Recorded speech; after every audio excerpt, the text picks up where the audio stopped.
नमस्कार दोस्तों, इस वीडियो में हम लोग कवर करने वाले हैं 71वीं बीपीएससी में पूछे गए बिहार स्पेशल के सभी प्रश्न।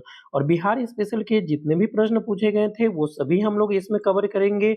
और हम लोग बीपीएससी पीआईक्यू का एक श्रृंखला प्रारंभ किए हैं, जिसमें कि प्रारंभिक परीक्षा में जो जो सवाल पूछे गए थे सबसे पहले हम लोग बिहार स्पेशल कवर करने वाले हैं।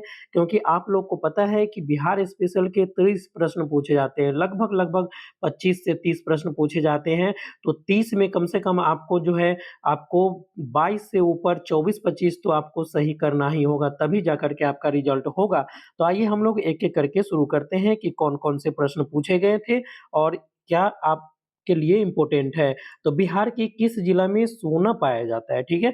तो आपसे पूछा गया किस जिला में सोना पाया जाता है, तो बिहार के जमुई जिला में सोना पाया जाता है दोस्तों। उसके बाद आपसे पूछा जाता है कि कर्मनाशा नदी का उद्गम स्थल कहाँ है? यानी कहाँ से ये कर्मनाशा नदी निकलती है? तो ये बिहार के कैमूर जिला से निकलता है, ठीक है? तो आप लोग इसे ऐसे भी याद रख सकते हैं कि क से कर्मनाशा और क से कैमूर जिला। ठीक है? निम्नलिखित में से कौन-सा बिहार का राज्य पशु है? तो एक जो है छोटा-सा क्वेश्चन पूछ लिया गया था कि बिहार का राज्य पशु कौन-सा है?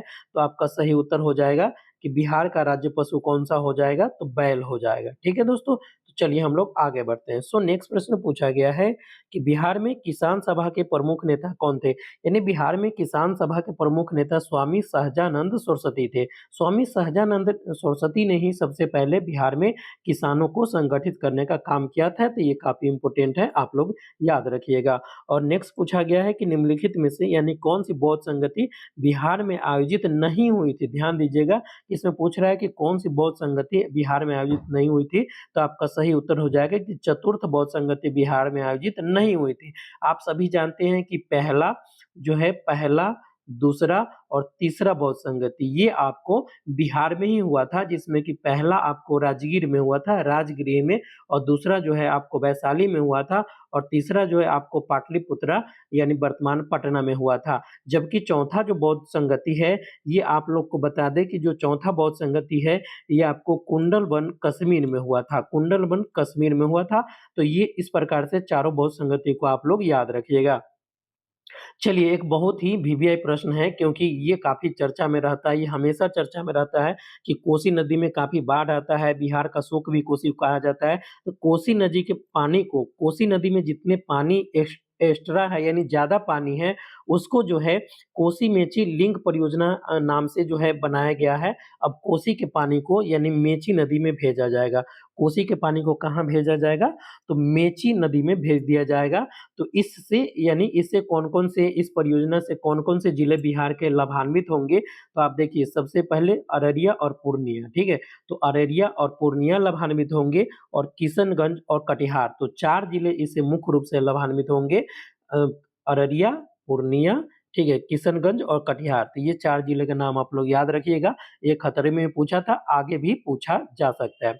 उसके बाद आप लोग से पूछा गया है कि नागी पक्षी अभयारण्य स्थल को महत्वपूर्ण पक्षी जैव विविधता क्षेत्र यानी कि आईवीए के रूप में किस किस संगठन ने मान्यता दिया? तो इस संगठन का नाम आप लोग याद रखिएगा कि bird life international, bird life international.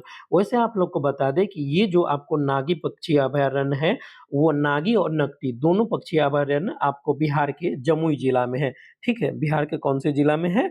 Jamui जिला में है, काफ़ी इम्पोर्टेंट है, आप लोग याद रखिएगा।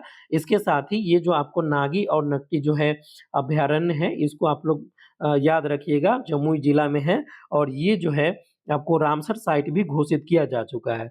चलिए नेक्स्ट प्रश्न की ओर बढ़ते हैं, और इसमें पूछा गया है कि बिहार के मिशन दक्ष जो चलाया गया, उसका प्राथमिक उद्देश्य क्या है? तो बिहार में जो मिशन दक्ष चलाया जा रहा है, उसका ग्रेड स्तरीय दक्षताओं तक पहुँचने के लिए पिछड़ने वाले छात्रों के लिए व्यक्तिगत सलाह प्रदान करना है।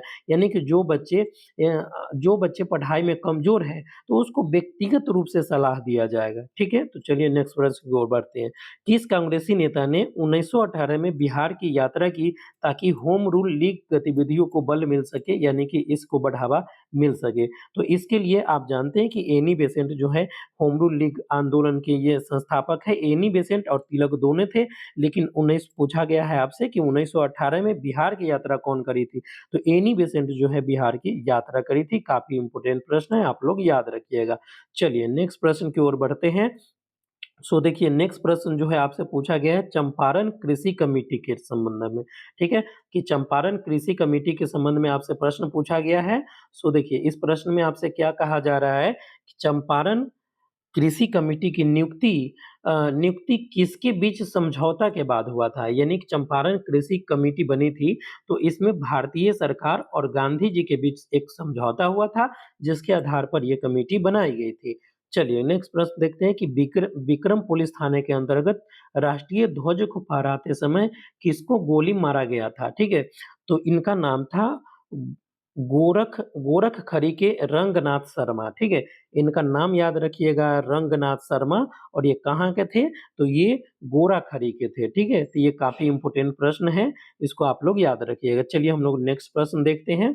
सो नेक्स्ट प्रश्न में आपसे क्या पूछा जा रहा है? इसमें कहा जा रहा है निम्नलिखित में कौन-सा नालंदा विश्वविद्यालय में आचार्य नहीं थे? तो यानी कि आपको जो ऑप्शन दिए गए थे, ये आपको उसमें से कौटिल्य जो है नहीं थे। कौन नहीं थे?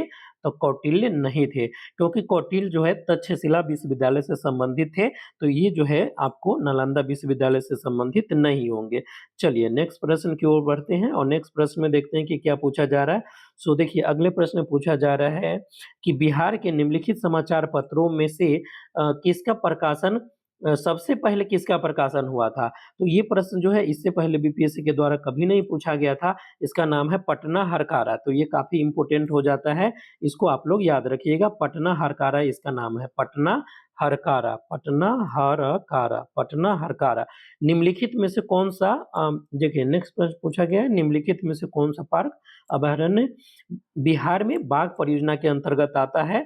तो बिहार में आप लोग जानते हैं कि वाल्मीकि नगर टाइगर रिज़र्व जो कि पश्चिम चंपारण में है, वाल्मीकि नगर टाइगर रिज़र्व जो है आपको पश्चिम चंपारण में है और ये जो है वाल्मीकि नगर राष्ट्रीय पार्क जो है, ये भी आपको बाघ परियोजना के अंतर्गत आता है।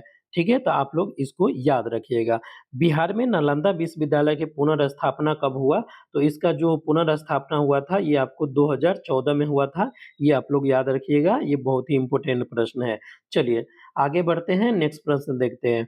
तो नेक्स्ट प्रश्न में आपसे पूछा गया है कि बिहार बिहार संपूर्ण भारत का डैश परसेंट पाइराइट उत्पादित करता है। तो बिहार वैसे तो पाइराइट जो है 95% उत्पादित करता है, यानी बिहार अकेले लगभग 95% पाइराइट का उत्पादन करता है। लेकिन बीपीएससी के द्वारा यह प्रश्न को डिलीट कर दिया गया था, इस प्रश्न को डिलीट कर दिया गया था। फिर भी आपको आगे जो है पूछेगा, तो आप लोग याद रखिएगा कि 95% उत्पादित करता है। बिहार का अधिकांश भाग, ठीक है दोस्तों? यानी जो आपका बिहार है, जो आपका बिहार राज्य है, तो बिहार राज्य का जो अधिकांश भाग पूछ रहा है कि बिहार राज्य का जो अधिकांश भाग है, यानी अधिकांश भाग वो किस जलवायु के अंतर्गत आता है? तो ये जो है आपको सही उत्तर है कि उपोष्ण कटिबंधीय जलवायु के अंतर्गत आता है। यानी अधिकांश बिहार जो है उपोष्ण कटिबंधीय जलवायु के अंतर्गत आता है। तो इसको आप लोग याद रखिएगा, काफ़ी वीवीआई प्रश्न है।